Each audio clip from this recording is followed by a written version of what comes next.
नमस्कार साथियों, स्वागत है आप सभी का अंकित इंस्पायर्स इंडिया पर। मैं हूं अंकित अवस्थी। आप हैं मेरे साथ में एक बहुत ही गंभीर विषय पर चर्चा करने के लिए। आप ये जो मधुमक्खी का सा छत्ता देख रहे हैं मेरे पीछे की तरफ, इसे देख करके आपके मन में अचानक से ये फीलिंग आ रही होगी कि यार ये क्या है, क्या दिखाना चाह रहे हैं। ये जो छत्ते छत्ते से हनी बी से दिखाई दे रहा है ना आपको, ये सब क्या है, हनी बी कौन सा, ये असल में सब बहुत बड़े टैंकर्स हैं। लगभग 1000 टैंकर आपको मेरे पीछे दिखाई पड़ रहे हैं। ये तस्वीरें जो दिखाई दे रही हैं, इन 1000 टैंकर्स में पानी भरा हुआ है। और ये पानी तो अच्छी बात होती है ना सर, क्या दिक्कत है। मैंने कहा ये पानी है कि इसके चलते जापान और साउथ कोरिया के संबंध बुरी तरह बिगड़ने वाले हैं। साउथ कोरिया ने धमकी दी है कि तुम्हारे इस पानी के कारण मैं तुमसे मछली नहीं खरीदूंगा। और तो और लोगों ने साउथ कोरिया के अंदर इस समय नमक के दाम 27% बढ़ चुके हैं। साउथ कोरिया की सरकार के द्वारा नमक के ऊपर सब्सिडी की घोषणा की गई है। पानी, सब्सिडी, मछली, चल क्या रहा है। हमने कहा आओ बताते हैं चल क्या रहा है।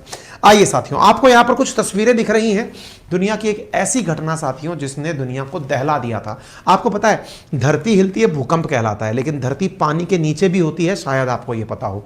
समुद्र के नीचे भी धरती है, और जब समुद्र के नीचे की धरती हिलती है ना तो पानी हिल जाता है। जैसे कभी बाथरूम से आपने कभी बाल्टी सरकाई हो भरी हुई पानी की, तो पानी हिलने लगता है और छलक जाता है।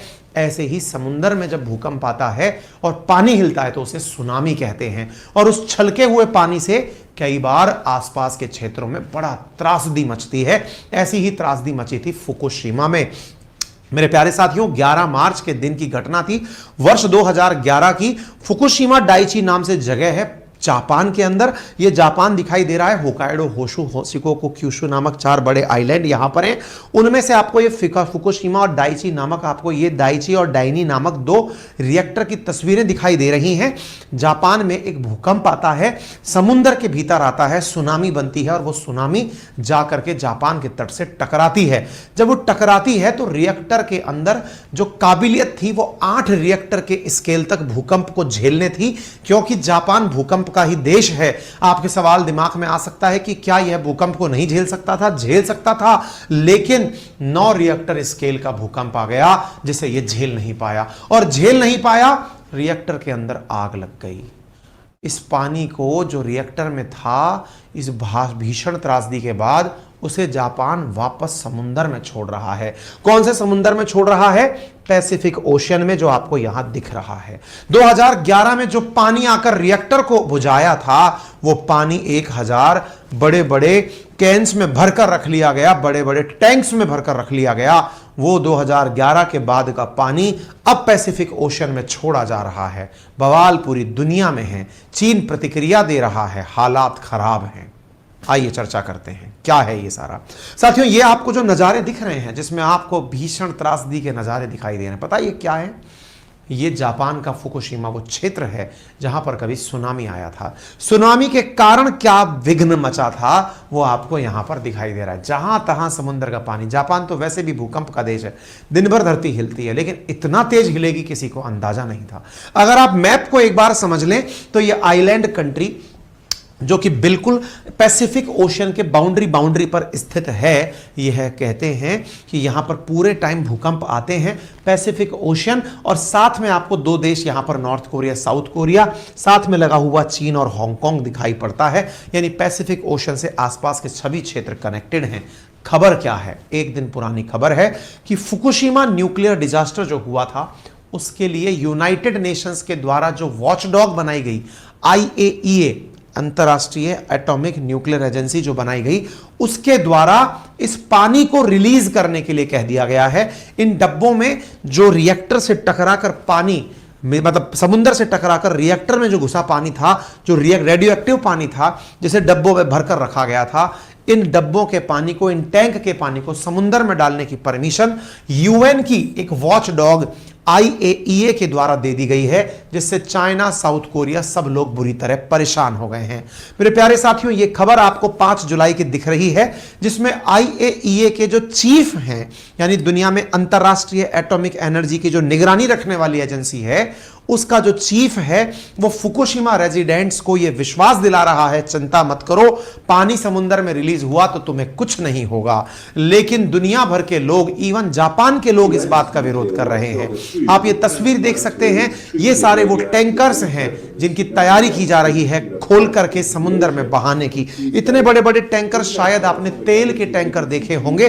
अब आप यहां पर ये जो तस्वीरें देख रहे हैं, ये आईएईए के हेड हैं, जो जापान के प्रधानमंत्री फ्यूमियो किशिदा जो हैं, इनको अपने द्वारा यह पेपर संभला रहे हैं, ये कॉपी दे रहे हैं और कह रहे हैं कि आप इन टैंकर्स के पानी को छोड़ दीजिए, हम संतुष्ट हैं कि आपने इनमें से रेडियो एक्टिव रेडिएशंस खत्म कर दी हैं। लोगों का डर है कि खत्म नहीं हुई हैं, कुछ और हुआ है। क्या हुआ है? जापान ने आईएईए को 1 मिलियन यूरो दिया है, इंटरनेशनल एटॉमिक एनर्जी एजेंसी को रिश्वत दी है, ऐसा दक्षिण कोरिया के लोगों का आरोप है। जापान ने हालांकि इस बात से मना किया है कि हमने कोई पॉलिटिकल डोनेशन नहीं दिया है, लेकिन दुनिया के लोग कह रहे हैं जापान ने रिश्वत देकर आईएईए से कहलवाकर यह कहलवाया है कि कह दो कि इस पानी में कोई रेडियो एक्टिविटी नहीं है।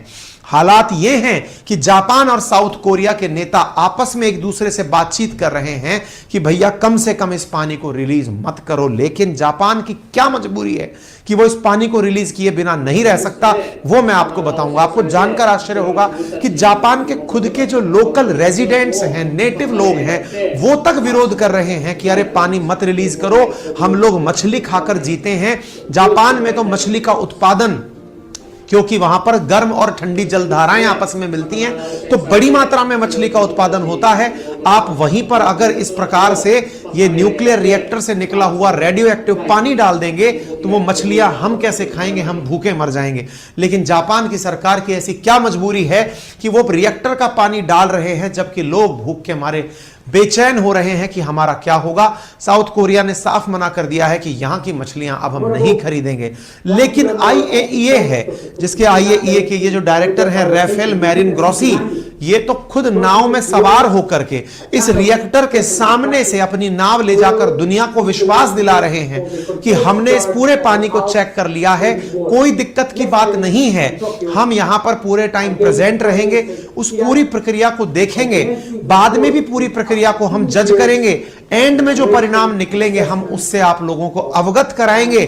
डरने की जरूरत नहीं है, हम आपके साथ हैं। हालांकि पानी में ट्रिटियम की मात्रा अभी भी है, हम इससे इनकार नहीं कर रहे हैं। साथियों, 12 साल पहले की घटना है, 30 से 40 साल पहले रेडियो एक्टिविटी में कोई कमी दर्ज नहीं की जाती है, लेकिन ये लोगों को मोटिवेट कर रहे हैं, चिंता मत करो, पानी को आने दो। इतना ही नहीं, शायद इस भाई ने वाकई में पैसे ले लिए हैं, जो जापान के अंदर जाकर के लोगों से, मछली उत्पादन करने वाले जो फिशरमैन्स हैं, शहर के जो मेयर्स हैं, लोकल ग्रुप्स हैं, उनको जा जाकर ये पर्सनली समझा रहा है कि मैं आईएईए का डायरेक्टर हूं, मैं आपको अश्योर करता हूं कुछ नहीं होगा, मैंने पानी चेक कर लिया। लोग कह रहे हैं पानी में ट्रिटियम है महाराज, उसका क्या होगा?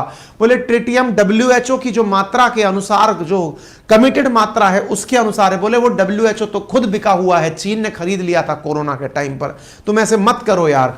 लेकिन आईएईए कह रहा है कि नहीं नहीं, सब सुरक्षित हो, मैंने कह दिया। ये है राफेल आदमी, नामक राफेल आदमी जो है, ये इस तरह की बातें कर रहा है। तो ये अमेरिका, ये न्यूक्लियर वॉचडॉग है यूएन का, जिसने इस प्रकार से लोगों की बात की। तो अब साउथ कोरिया में क्या हो रहा है? साउथ कोरिया के अंदर साथियों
लोगों ने नमक इकट्ठा करना शुरू कर दिया है। क्या रेडियो एक्टिविटी से बचने में काम आता है नमक? अजी नहीं।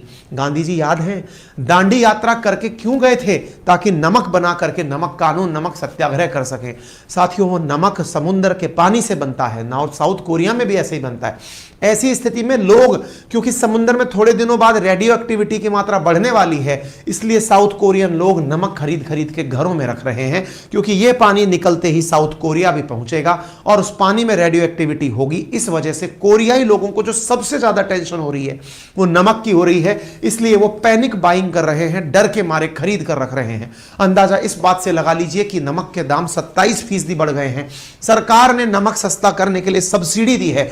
11 जुलाई तक रोजाना बाजार में 50 मैट्रिक टन सस्ता नमक उतारने का निर्णय साउथ कोरिया की सरकार ने लिया है। 20% तक सस्ता करने के लिए साउथ कोरिया सरकार कोशिश कर रही है। नमक की दुकानों पर लाइन लगी हुई है, नमक की शेल्फ खाली हो रही है।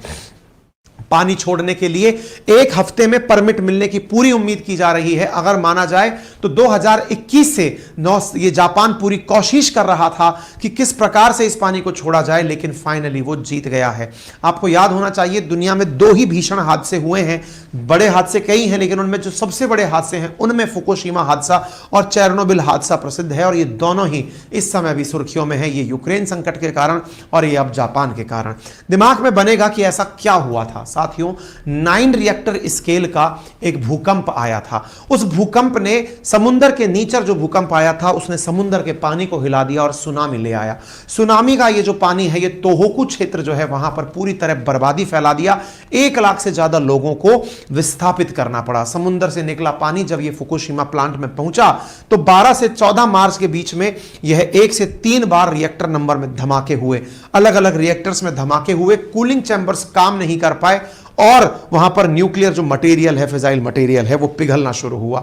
14 मीटर की ऊंचाई पर पानी प्लांट में घुस गया।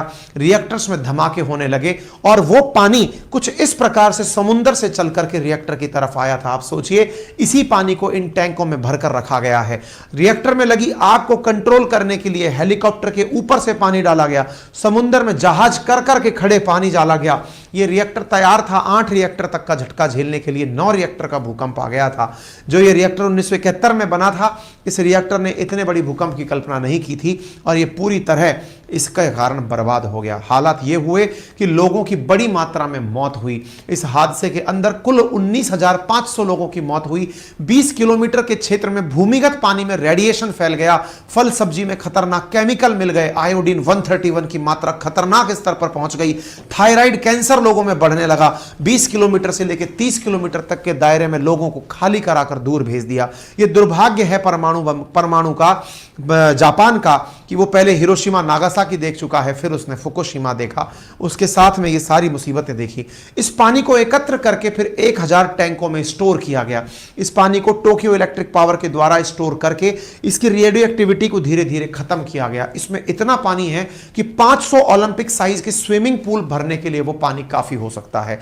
पानी में मौजूद है फिलहाल रेडियो एक्टिव मटेरियल ट्रिटियम, जो कि अभी भी विद्यमान है, जिसकी वजह से लोग चिंतित हैं, वो खत्म नहीं हुआ है। चाइना इस बात का विरोध कर रहा है, दुनिया इसका विरोध कर रही है कि इस पानी को ना रिलीज किया जाए, लेकिन मतलब साउथ कोरिया, चाइना, हांगकांग, इन सब के प्रोटेस्ट के बावजूद जापान ने यूएन की एजेंसी का जो परमिशन लिया है उसके चलते वो इसे रिलीज करेगा। अब बड़ा सवाल आपके दिमाग में बनेगा कि सर एक बात बताइए, ये सारा काम हुआ क्यों ऐसा? मतलब चाइना, ये जापान की मजबूरी क्या है कि इस पानी को रिलीज करे बिना वो मान नहीं रहा? इसके पीछे का कारण है साथियों, असल में ये जो टैंक बनाए गए थे ना, इनकी क्षमता 2024 में खत्म हो जाएगी। हर चीज का अपना टाइम होता है, जो भी आप निर्माण करते हैं उसकी एक टाइम लिमिट होती है। ये 2024 में इसकी क्षमता खत्म हो जाएगी।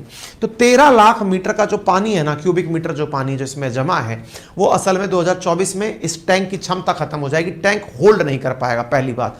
दूसरी बात, जापान को इन टैंक की हिफाजत करने के लिए सालाना $7.3 बिलियन खर्च करना पड़ता है। मतलब 12.1 ट्रिलियन जापानी येन अब तक खर्च हो चुके हैं इस क्षेत्र के रखरखाव में। यदि उन्होंने $1 मिलियन IAEA को दे भी दिए हों तो इसमें कोई अतिशयोक्ति नहीं है कि उसने इस तरह की परमिशन दे दी हो।